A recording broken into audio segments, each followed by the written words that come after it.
All right, I think I'm recording. Yeah. Well, I wanted to make a video today, but I actually wanted to make a short video.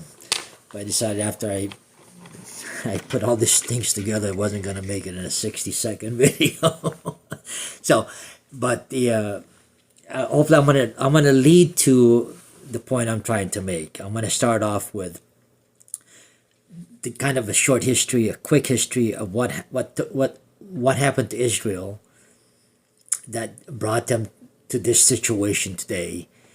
That is actually talking about the cup of trembling that's happening in Zechariah chapter 12.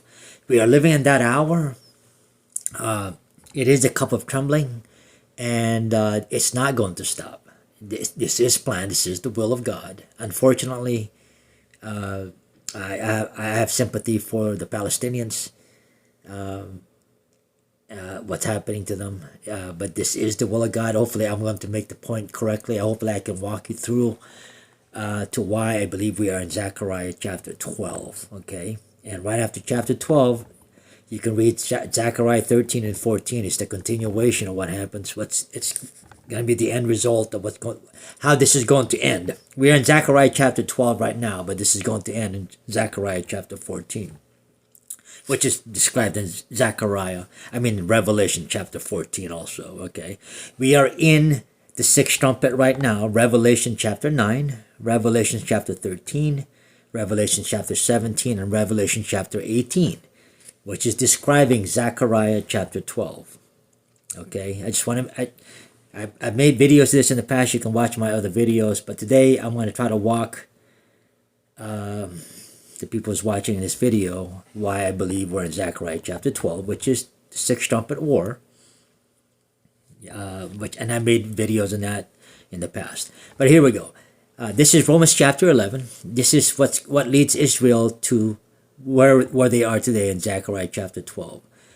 Okay, and when Jesus came the first time, their Messiah, they rejected him because of their unbelief. You have to read the entire Romans chapter 11, but this is just a quick overview of Romans 11. But because of their unbelief, God has given them, okay, God has given them, this is Israel, the spirit of slumber, eyes that they should not see and ears that they should not hear unto this day. Until today, they still have that spirit of slumber. Okay, and like I said, you read the entire Romans 11, it'll tell you why. Because of their unbelief for denying Christ as their Messiah and crucifying him. Okay, and there's a benefit to that. We benefit as the Gentiles. Don't be harsh on Israel. Read the entire Romans 11, because this is just two paragraphs just to make my point. Okay, you have to read the entire Romans 11. For I would not, brethren, that you should be ignorant of this mystery, lest you should be wise on your own conceits, that blindness in part is happened to Israel until the fullness of the Gentiles come. Looking for my glasses.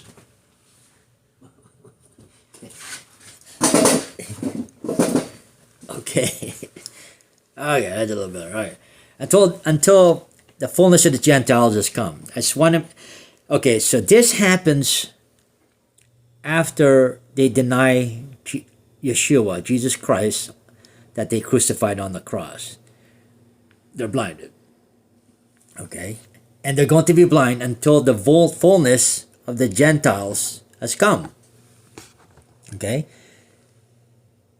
The fullness hasn't come. That's why they're still blind. Just be aware that the fullness of Gentiles has not come. That means Israel's still blind. They still don't believe. The whole of Israel.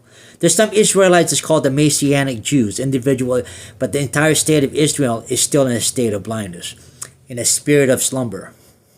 Okay? Until the Gentiles, the fullness of the Gentiles has come. Okay? I want to reiterate that, but let's continue. Okay. And in Luke 21, it talks about the destruction of the temple. I know some people believe Luke 21, Mark 13, Matthew 24 talks about the abomination of desolation. And I believe Luke 21 is talking about the same thing, the abomination of desolation. But I am a historist, not a preterist. I do believe that the abomination of desolation took place in 70 AD when Solomon's temple was destroyed. It put an end to all the sacrifices and put an end to all sins because of the cross, the resurrection. Put an end to all sins. Salvation came upon the earth, right? I know futurists believe the temple is going to be rebuilt, and that's when the abomination happens. But just hear me out. I am a historist and a partial futurist. I do believe in the rapture. I am a premillennialist. I do believe in Christ returning before the millennium, and we are just in the very end of this millennium. Just we're at the very edge of this age, the end of this age before the millennium starts. But anyways, and they shall fall by the edge of the sword. It's talking about Israel, okay? And shall be led captive into all nations. And Jerusalem shall be trodden down of the Gentiles. When did this happen? In 70 AD. It's talking about the aftermath of the destruction of the Solomon's temple. I know the futurists believe that that is not the abomination of desolation. But even if you don't, this is talking about 70 AD, okay? Jerusalem shall be trodden down of the Gentiles until this period of time is over. Until when? It's called the times of the Gentiles, okay? It's fulfilled. The same thing I was talking about the previous video, right? I mean, the previous screen. The fullness of the Gentiles is coming. This is talking about the same thing. It's the same period of time. It's called the church age. What I'm trying to get at is Israel right now, that the fight between the entire Arab neighbors over there, they're getting ready to blow up into an entire war. That's described in Zechariah chapter 12, okay? But before they got to this point, Jerusalem was trodden down by the Gentiles until it began in 70 AD when they were dispersed out of Jerusalem when Solomon's temple was destroyed. And what happens to Israel? They just disappeared from the Bible? No, they are described right here. Revelation chapter 12. And the woman, this woman is Israel. This is what happens to them after 70 AD. The woman fled into the wilderness where she has a place prepared of God, that they should feed her there 1,260 days. This is 1,260 days. This is not literal, for folks. As the futurists want you to believe that this happens after the abomination of desolation and Israel goes away for 1,260 days. This is what I was taught. I used to be a futurist. But this is talking about the diaspora. And to the woman were given 2 wings of a great eagle, that she might fly into the wilderness. It's just repeating itself here. That's verse 14 and verse 6 of Revelation 12, where she is nourished for a time and times and a half a time from the face of the serpent. Okay? Revelation 12 talks about the dragon being cast upon the earth, same time period. And the moment he realizes that Israel's no longer a nation because Titus destroyed the Solomon's temple, who does he go after? It says there that once he realizes that the woman is caught up and he brings her a flood, right? There's all kinds of narrative and metaphors that's going on. He brings a flood upon her, but the flood doesn't devour the woman. So he's very angry and wroth. So he goes after the remnant of the woman, which is us, the church. So during this, after 70 AD, while Israel is dispersed and Titus kills all these Jews and destroys the temple, there's many Jews that were killed. I don't know how many, a million, I don't know. You have to review history on that one. But there are some Jews that dispersed. This is the woman that fled into the wilderness. This is a remnant, okay? But the dragon was cast down to hell and tried to go after these dispersed, but got angry and decided to go after the church. And this began the church age. This is the times of the Gentiles. So the wrath dragon goes after the Gentiles. The Gentiles are being converted to Christianity. This is when you see a lot of the persecutions that happened in the first 3 centuries, right? The dragon goes after and makes martyrs and martyrs, thousands, hundreds and thousands of martyrs. during the first 3.5 centuries, right? So the dragon realizes that that there's no point in him going after the woman because the woman has fled into the wilderness, right? God has prepared God says right here where she has a place prepared by God. So the dragon wasn't able to genocide all the Israelites. So he goes after the remnant of the woman, which is us. So the first 3 centuries while Christianity was growing, the times of the Gentiles, the dragon was wrought and went. Read Revelation 12, the last paragraph. I don't have it here because I'm trying to make a point. But he goes after Israel.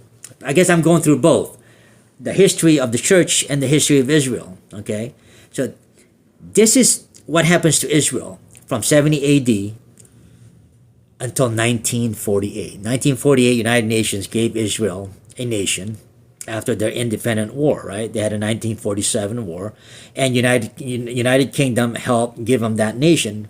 But this is how this problem started. When they were given that nation, they weren't told what they were supposed to do with the Palestinians, who's been living there for about a millennium, right? Who knows, 500 years? I'm not sure what history says. So they claimed that to be their land also. So who is the rightful owner of that land according to the Bible? Obviously, it's Jacob. But this is Jacob's trouble, folks. Okay, I'm gonna get to the point. This is part of the problem that's going on in the Middle East. But let me finish this off and go on to the next page here. Zechariah, this is what happens to Israel. Zechariah chapter 12. The burden of the Lord for Israel. Behold, I will make Jerusalem a cup of trembling unto all the people round about. This is what's happening in Gaza right now. Actually for a while, right? But this time it's out of control. Okay. This time it is a cup of trembling because now they are genociding. This is why I sympathize with the Palestinians. They are committing awful acts of violence against innocent people, right? This has become a cup of trembling. Even though this has been going on for 40, 45 years, since 1948, 60 years, right, on and off. Israel has had the war 1947, independence. I think they had the 56 war, the 1967 war where they acquired half of Jerusalem, and the 1973 war, right? And then now. And this, like I said, this has been going on, but this is the cup of trembling. Because why? Unto all the people round about. And in that day, I will make Jerusalem a burdensome stone for all people. If you watch all the news around the world, protests around the world, this has never happened in the past. All that burden themselves with it shall be cut in pieces. This is the hour we're living right now. This is being fulfilled right now, folks, this prophecy. Okay? And you have to understand what this chapter is talking about. This is talking about the sixth trumpet in the book of Revelation. Okay? So you have to understand the hour we're living in. And I'm just trying to provide for you scriptures. And I'm trying to put it together so that some people will understand that watch this video that the futuristic viewpoint is not correct. There is no 7-year tribulation. We are living, the book of Revelation is alive. We're in it. We're living in it. And this is Zechariah that proves that we're living in it. This is describing what's happening to Israel today. It has become a burdensome stone. Okay? It's a cup of trembling unto all the people round about, and a burdensome stone for all people. And this is happening just before Jesus comes. If you read Zechariah 12, 13, and 14, it's strictly telling you Jesus is coming. It's the sixth trumpet. It's equivalent to the book of Revelation that's talking about the sixth trumpet war, okay? This is part of the sixth trumpet war that I've been making videos about. But let me continue. Revelation 18, okay?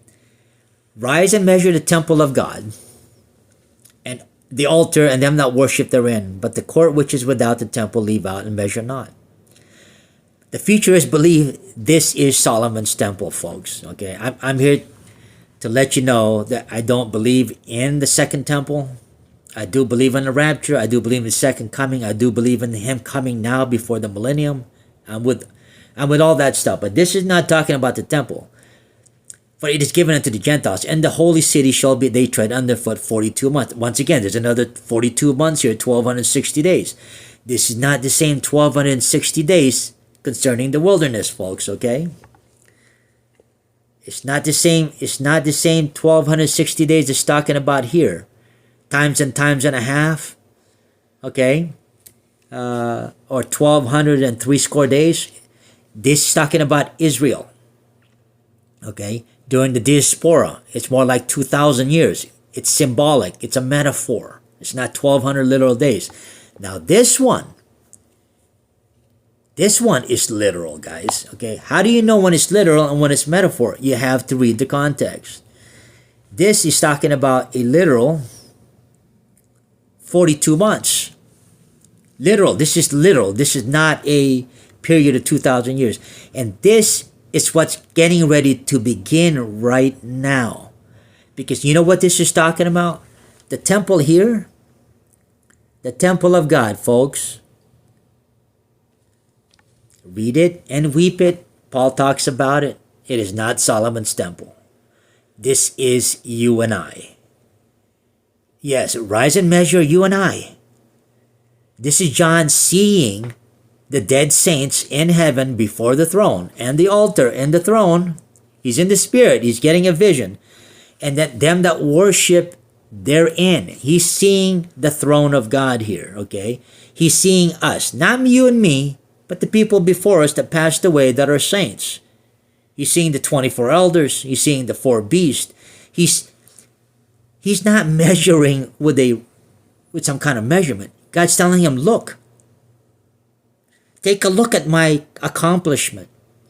See my temple? You and I, the humans. This is the times where the Gentiles are over, folks. This is what I'm trying to make.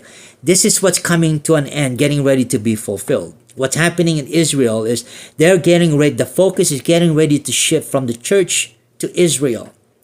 This is getting ready to happen right now, anytime, any week, any month, that the focus on the times of the Gentiles is going to come to an end. The end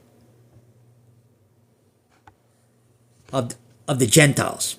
The end of the time of the Gentiles is coming to an end when God, the Father and the Son, Yeshua, takes his focus out of the Gentiles or the church and refocuses it on Israel. Because John is measuring here the temple of God. It's you and I. God is telling John, see, you're seeing the throne. You see all these people that you see, measure it. The temple of God is you. It's me, the people.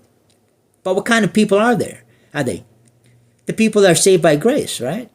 So he is measuring, not measuring with a tool like he's measuring Solomon's temple. This is not Solomon's temple. He's measuring the people here, the throne, and the altar they're in, and the temple, you and I within the altar, and the people that are worship with it, they're in, right? This is the metaphor of what this is talking about in Revelation 18. And John is being told, see, it's over. The times of the Gentiles are over. These are the people in the book of life. These are the people that I grabbed. These are the people that you're going to be planting the seed for. And they're up here with me. You're seeing them in heaven right now. Measure it. Look at it.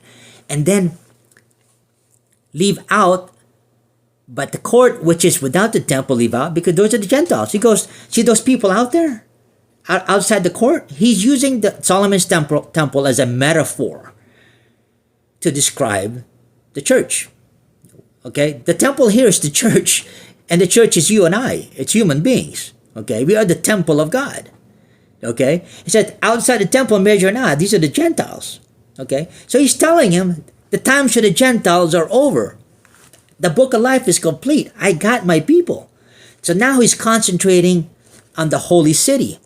And the holy city shall be tread underfoot for 42 months. It's the end of the time to the Gentile. That's what's going to happen right now. The end of the time to the Gentiles is about to be completed. And the focus is going to shift back to Israel. What's happening with Israel in this cup of trembling? The focus is shifting to Israel. The door is closing for salvation. Okay? No more will be seen in heaven as the temple of God, because John is getting ready to measure it. John is getting ready to be told to measure the temple in heaven. So salvation is closed for the Gentiles. He's going to focus back on Israel. And then I will give power until my two witnesses. And this is when Enoch and Elijah shows up to prophesy for 3.5 years. And I want to reiterate, this is Daniel's 70th week restarts again. Okay? But the difference is there's only half a week. There isn't a 7-year tribulation, folks. It's 3.5 years. Once again, I'm a historist. I'm not a preterist. I believe Jesus fulfilled half of the week when he got crucified. Okay? When he started preaching until the day that when he died, 3.5 years of his preaching, that was the half a week of that Daniel's last week. He was cut off in the middle. He is the guy that was cut off in the middle. He is the prince of the people. Okay? And he is Yeshua that was cut off in the middle, not the Antichrist. But anyways, there's half a week left, and Enoch and Elijah are the ones going to fulfill the last half a week. That's why the 42 months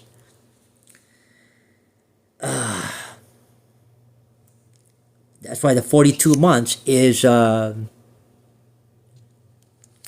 literal. And what's 42 months? Let me see. 42 months. Where's the 42 months? Right here. 42 months. Shall be trying to. Where did I put 42 months?